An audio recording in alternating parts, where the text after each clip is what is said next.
Hey, what is up guys? So we got a very good example of how crazy this card, Lord of the Red, can be. It's going to be facing off against Crystal Beasts. I know Crystal Beasts aren't too meta. They got some new support announced and the deck still isn't doing too hot. But anyways, pretty cool to mix in hallex plus Lord of the Red. Watch this card just go to town.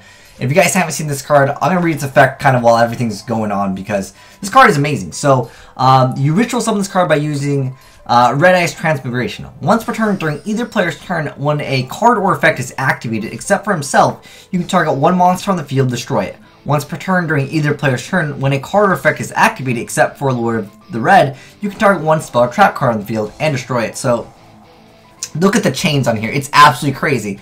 And the craziest part about this is Red Eye's Flare Metal Dragon is going to constantly just burn the Crystal Beast player every time he does anything for another 500 because that's annoying. But finally he's able to send that card to the graveyard. Carbuncle Man can definitely OTK like crazy. But every time this player does anything, he's going to be able to pop a monster. And then if he does anything else, he's going to be able to pop a back row. It's a nightmare. I mean, look at all these Crystal Beasts here. Still can't do anything because this card is just so awesome, because every time he activates anything, he's going to be able to pop a monster or a spell or trap. It's just very good. So you can only get one effect of it, but you can basically pop a monster and pop a back row once per turn. Almost reminds me of an Insectors, just keep him popping all day.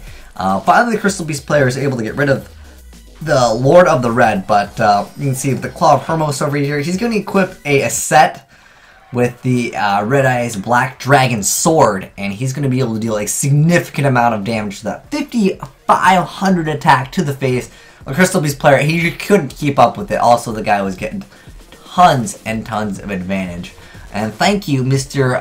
Critic Arc, for sending in this sweet replay. It just goes to show you guys how good the card can be. If you guys want the deck profile, I'm going to give it to you guys as is, like the way he built it, so you guys can go ahead and check it out. Alright, so here it is. This is his deck profile. He's playing a lot of copies of Red Eyes. It's kind of, a decent card sometimes to have more of. Just having more of the vanillas just because, you can go pretty fast in this deck. Like I said, this is not my deck profile, so, I mean, if you guys got suggestions, I guess give it to him.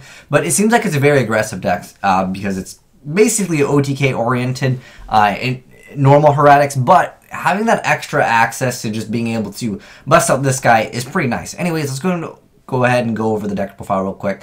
So he's got 3 copies of Red Eye's Beat Dragon, he's got the Labyrinth Dragon, he's got Red Eye's Darkness Metal, BLS, so you know it's a good deck. Then we got 3 Suit, 3 Tefnuit, 3 Nebthet, 3 Set, 3 Manju, 3 Card D, 3 Maxi, 3 Lord of the Red, 2 the Claw of Hermos, 3 Heretic Seal of Convocation, 2 a Wingbeat of Giant Dragon, and 3 copies of Red Eye's Transmigration. You can also try Senju if you want. You could add it in there just to maybe add a little bit more consistency and just make this card, because this card is actually pretty good, because every single turn when your opponent does anything, you get to get rid of one card, and then if they don't get rid of this card, it's kind of one of those decks where you make it really quick and you get some advantage on because you could activate one of these other cards and he's going to go ahead and trigger its effect, and then you're going to be able to get rid of Problematic Back Row or the monster. And again, like I said, if you don't get rid of this card fast, you can just simply lose. And it also has technically access to the rank 7s.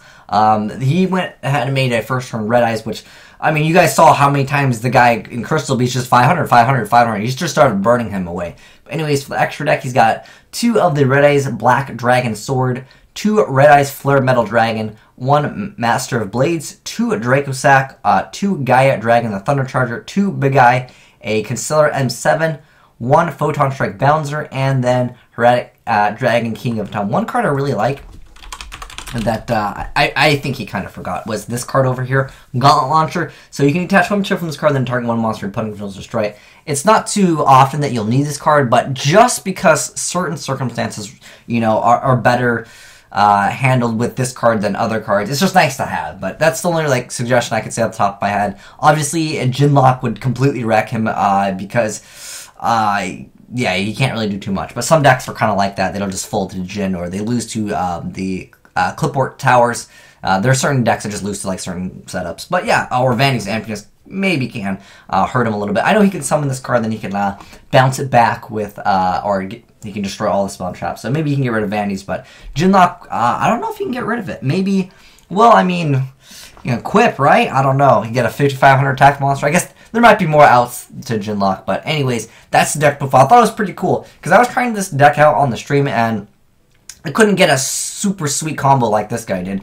And against, I guess, Crystal Beast, it's kind of easier to do that, because the deck isn't, you know, so to speak, like, so aggressive.